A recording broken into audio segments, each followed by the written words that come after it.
Hi, church family. It's Adam Dodds here with a church-wide update. Obviously, we're in level 2 now, which is great. Been in level 2 for a bit, and the government have even raised the number of people gathering who can gather to 100, which is useful. Unfortunately, it's not useful enough for us to actually start Sunday services. Don't want to be standing on the door turning people away, which is what would happen if we started immediately. And so we're still not holding physical Sunday services just yet in our building, but we will get back to physical services as soon as we possibly can. And when we do, we'll obviously have to do all the hygiene rules, all the contact tracing regulations, and various other things. So it won't quite be normal, but we'll get to it as soon as we are able. And when we do that, we will make sure that we let you know in every way that we possibly can. Until then, I still recommend doing things a little bit differently. And so I continue to recommend church at home. We'll continue to do online services at least until we gather together in person on Sundays. But my suggestion is this, that rather than doing church at home by yourself in your own bubble, by yourself or with your own family or whatever, the truth is the Christian faith is an embodied faith. You know, the Christian life is a team sport. So why not gather together with other people and share in the Sunday service together? Maybe have a coffee together, or maybe do morning tea or brunch or something along those lines. You know, remember, it's not a baking competition. It's simply a time to gather together, maybe pray together, maybe discuss the service afterwards. But why not actually start to make it a social thing rather than just you at home? And so we strongly encourage that you do that from this Sunday on. And so I'll leave that with you to be creative about how you do that, whether it's with your small group or just with friends, family, whatever. That'd be awesome.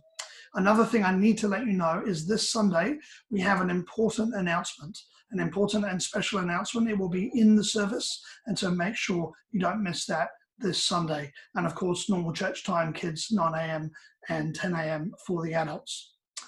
I don't know about you, but I've found level 2 just a little bit weird. How have you found, you know, this adjusting from full lockdown to now level 2, where we're kind of back to normal, but not quite, and sort of in this weird in-between stage? I used to, you know, I had a routine that I got used to. I'm not saying lockdown was great, it wasn't, but I got used to a routine and things started to be normal and I got into a rhythm. And now that's kind of been upended again because things are changing again and having to adjust to level 2. And I know for some whose jobs are affected, this shift is particularly difficult. But the truth is that change is always challenging. And it's like we're on a threshold where we're not quite back to normal yet, but we're not in full lockdown either. We're somewhere between the two. And I think Jesus' disciples knew what this felt like.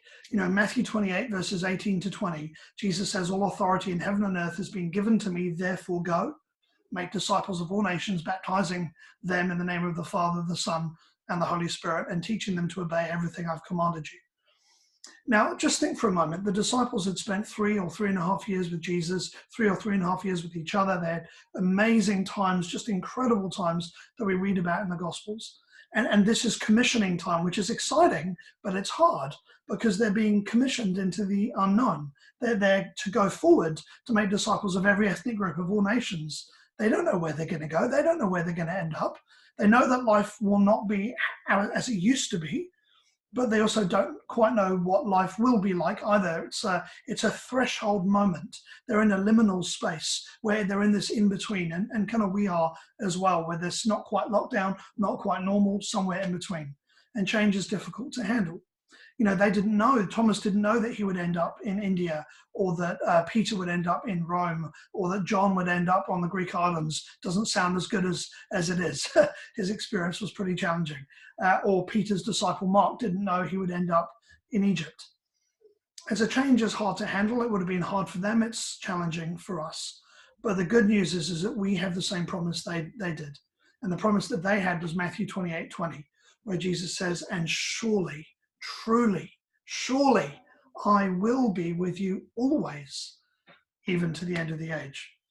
And so because they had Jesus's presence with them, they were not afraid. They were not afraid of the change. They were not afraid of going from what they knew to something new. They weren't afraid of that because Jesus was with them, and Jesus is with us. Therefore, we can face anything in his strength.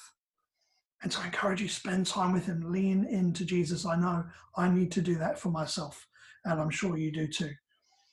So devotionals will continue tomorrow, 7 p.m. usual time, church usual time on Sunday morning online, but gather together as friends and make it a social occasion. Have fun as we do that, and make sure you share the link to church so that others can enjoy that as well.